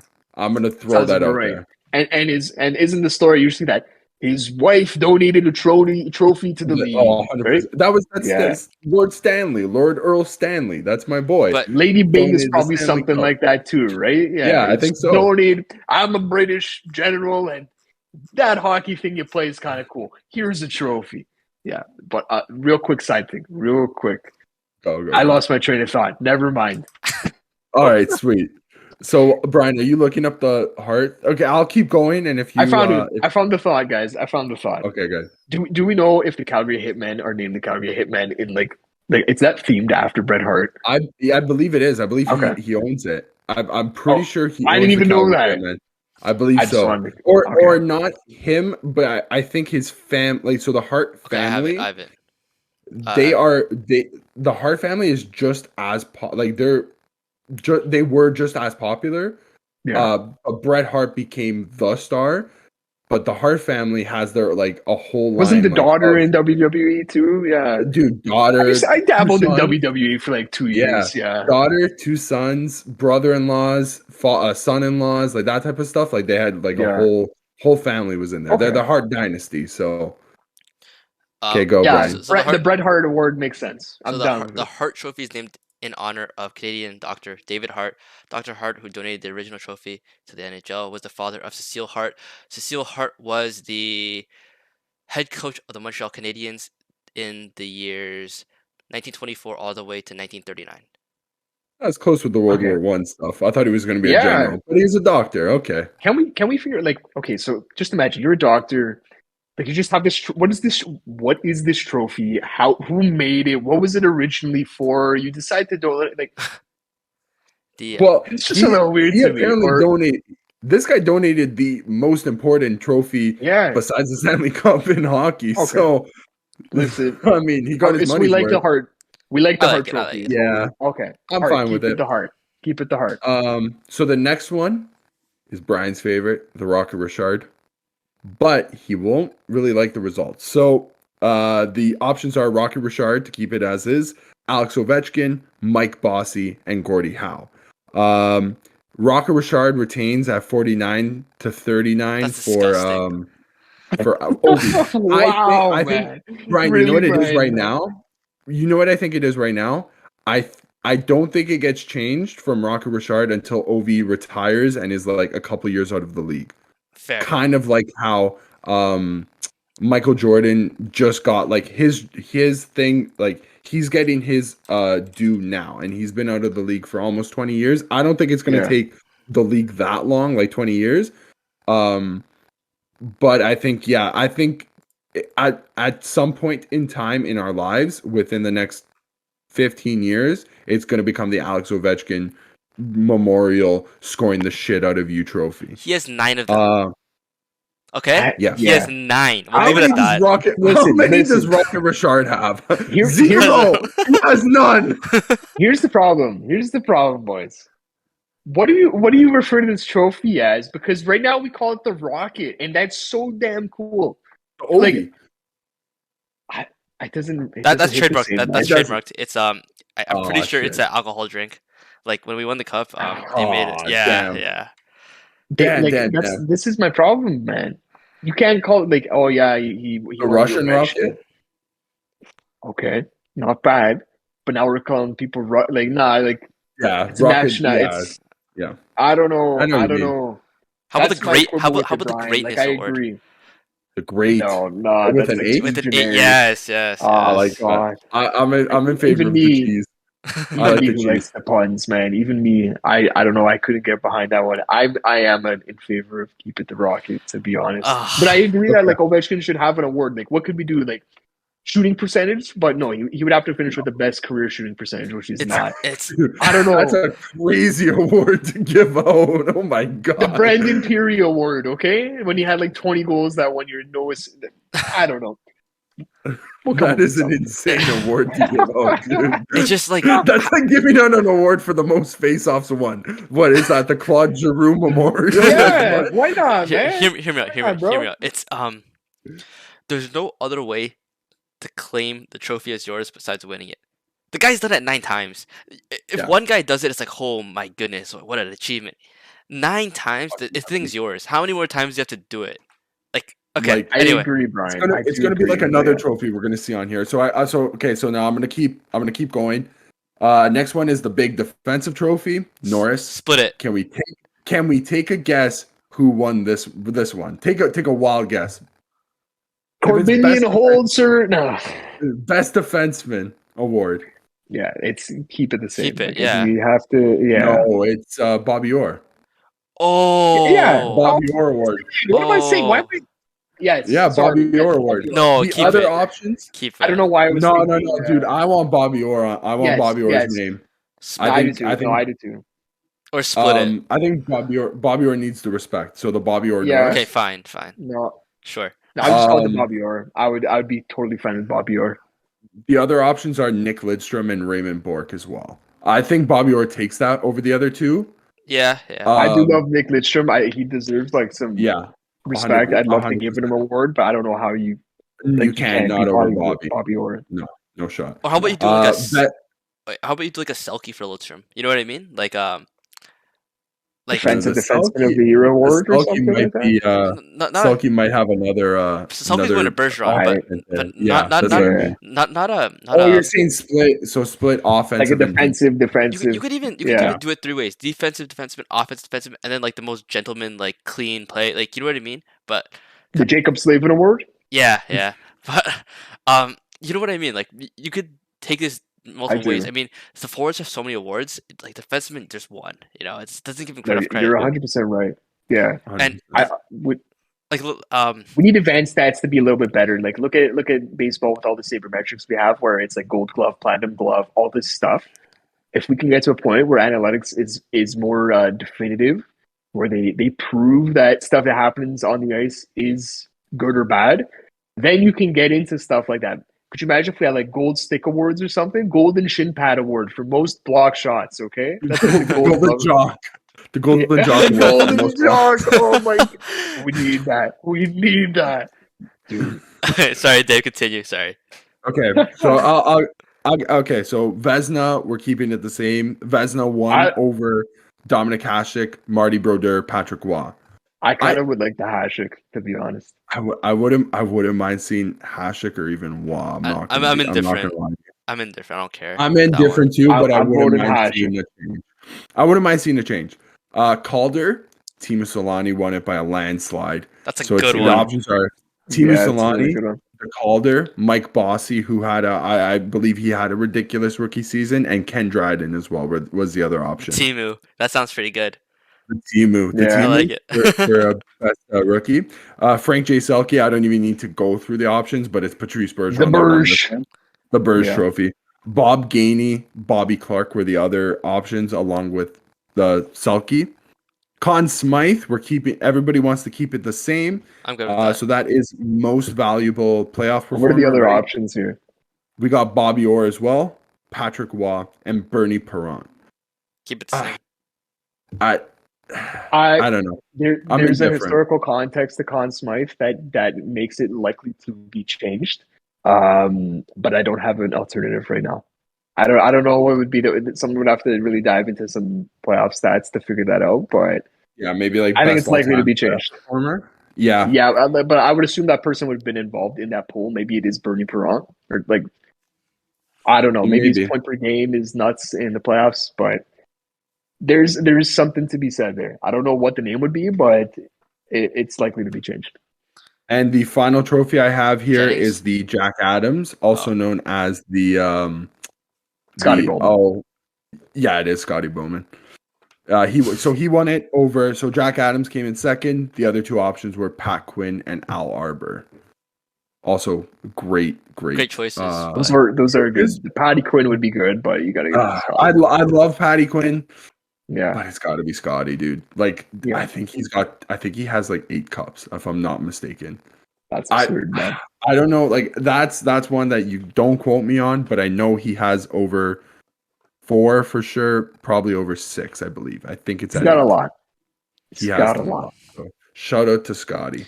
All right, and that's it. So that's all I got. All the awards. I would say one more. I got one more addition here. We talked about Mario Lemieux for the Art Ross.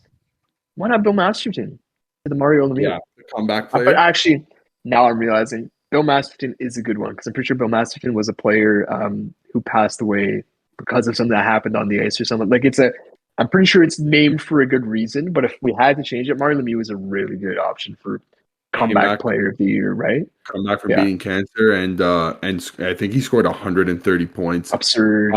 To winning a scoring title, like missed like 2 months of action, came back and won the scoring title, like insane, like ridiculous. Yeah. All right, so before I close, Christian mentioned this earlier. I just wanted to bring it up. The NBA new award, Clutch Player of the Year award. Do you guys want to see that? Yes or no? I don't know if that specific award. Like I'd be down to, like we already talked about, adding new awards. I don't know, how do you quantify that, man? That's a tough one to quantify. I think that one becomes like the breakout player of the season. So there's always one player. So I know that they also actually have that in the NBA where it's like the most improved. I believe the most improved, right? I think maybe you see something like that because it's hard to quantify clutch unless this person is scoring 100. Maybe that's like the game-winning goal award, but I don't think like that's really fair. I think it's got to be like the MIP's good. Oh wow! Like like the. I'd be down with an MIP. I'll give you guys. Who's the MIP winner last year? It's very absolutely. Already 100%. Called the Tage Thompson Award. Okay. Oh yeah, that's it. Name it. Yeah. That would be a I, good I one. Wow. guess actually, you know what? Maybe if he didn't win it last year, maybe you give it to like Jason Robertson this year. I think he's been, Oh you yeah, know, they could be one too. Yeah. that's tough because he had 40 goals last year and he Yeah. probably will have 40 goals again. So it's like, how is he improving from 40 goals last year? Maybe that's just the pity. I don't know, but you get what I mean. All right, so It's a good one though. Yeah. we are over our time, which is perfectly fine. Not a big deal to me. Yeah. Before we close off, anything you guys want to say? I know Dave. I know we get to talk about Argentina, but it's okay. Next time. Just quickly. Okay, go. 7 Ballon d'Ors. Or I think it's 3 Champions Leagues or 4 Champions Leagues. Numerous La Liga titles. 10 La Ligas. 10 La Ligas. Yes, 10. Countless golden boots. 2 World Cup finals. 1 World Cup. Leo Andres Messi has finally done it. Oh my God.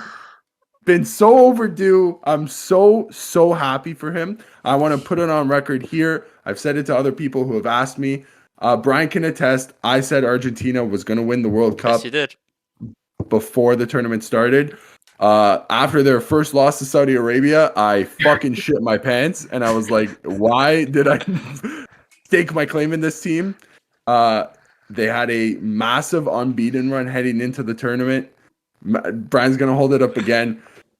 Listen, the one thing I will say about this final, if you were not if you weren't a footy fan heading into it, this is out of all the World Cup finals over the past maybe like 20 years, I would say, going back to the Italy 2006 World Cup, this is the one that you have to watch. This is the closest, that was like what football is in a nutshell for me. Like that you had everything that you love to see in football. Like that was the beautiful game, trademark by whoever said it, to a T. And I want to also give a shout out to Kylian Mbappe, who will eventually take over as leading World Cup goal scorer to Bryan's like dismay, I guess you could say. Like, yeah, Miroslav Klose is that record's definitely gonna get broken soon.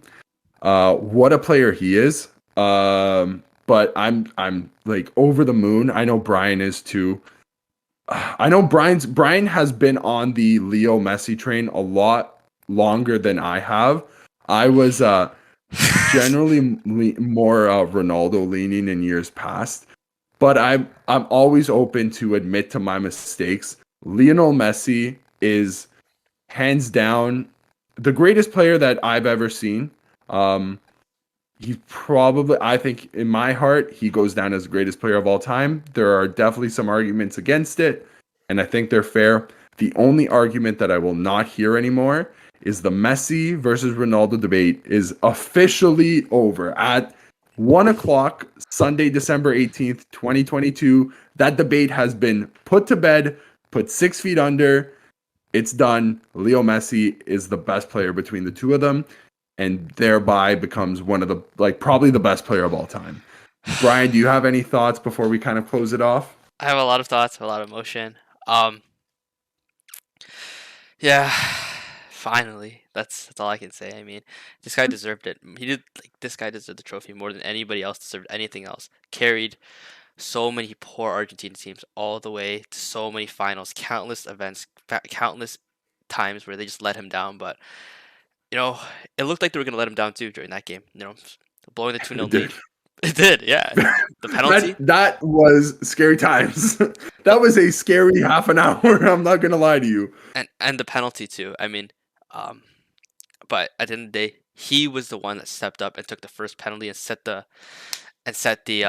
tone for the rest of the shots. Emiliano Martinez, shout out to him. Mm-hmm. What a keeper, man! What a goalie! I said it today. If there are I think most teams with money that are looking for a new keeper, I think he's probably top. He's probably top of the list right now. He's probably the most informed keeper currently. So Man United, if you're looking to get rid of David De Gea, maybe that's the guy you look for. He will also be playing alongside his national team compatriot, who unfortunately didn't feature in this game. And that's going to be a gripe for another day. How Lisandro Martinez did not start over Nicholas Nicholas. Otamendi or Christian Romero is going to go. If Argentina lost this game, I'm solely blaming that reason for the loss, because Nicholas Otamendi got exposed twice Not too by hot there. Kylian Mbappe. Yeah. Oh my God, that's where I have a gripe. So Lionel Scaloni, the coach of the Argentina national team, you get to celebrate as much as you want, but I do have that gripe with you. So Okay. man, And man, oh man. Chris, anything to say before I close it off? Yeah, football. Cool. No, I'm joking. It was really entertaining, and like Dave said, that is that was incredible to watch just as a casual soccer fan. And I mentioned it was probably one of the best sporting matches I've ever watched. Up there with the golden goal. Those are the type of vibes I got from it, man. It was you couldn't have written it better. It did have everything, and yeah, that was a storybook ending So, to not only a tournament but a career. And I stayed to watch that whole ceremony too. I'm not watching. I'm not leaving the TV until I see that dude freaking hoist that trophy. Yank that thing. And so yeah, he yanked it. It was great. It was so a good watch. so obviously you're more of a casual Yeah. soccer fan. So typically the second most important day of a non-World Cup season is typically Boxing Day. Okay? For the Premier League at least. And you know where you can watch that? You can watch it on Fubo TV in Canada because it's coming up soon. Gotta It's love in, that placement there. like, yeah. Nice segue. Nice segue. It's in 7 days. 8 days. It's in 8 days. Boxing Day, Premier League soccer. It's the first game back after a World Cup. Some players coming in on insane form, playing for the national team. Some players want to redeem themselves for their national team's performance, right? Catch Kevin it De on Bruyne. Fubo TV. Yeah, you can watch him too. He probably play a little bit better for Man City than he does for 100%. Dude, But that guy's going back to playing with Erling Haaland, and Erling Haaland scoring another 45 goals this year. He's fine. But you can catch that there. Serie A, you can also watch Boxing Day. Serie A, that's another classic for the Italians out there. Shout out to Razor. Shout out to NHL Shop.ca. NHL Shop.ca still has the reverse retros, but they'll probably have some awesome Boxing Day sales. That goes for Razor as well. And yeah, thanks again for listening. We'll wrap it up there. And yeah, that's it.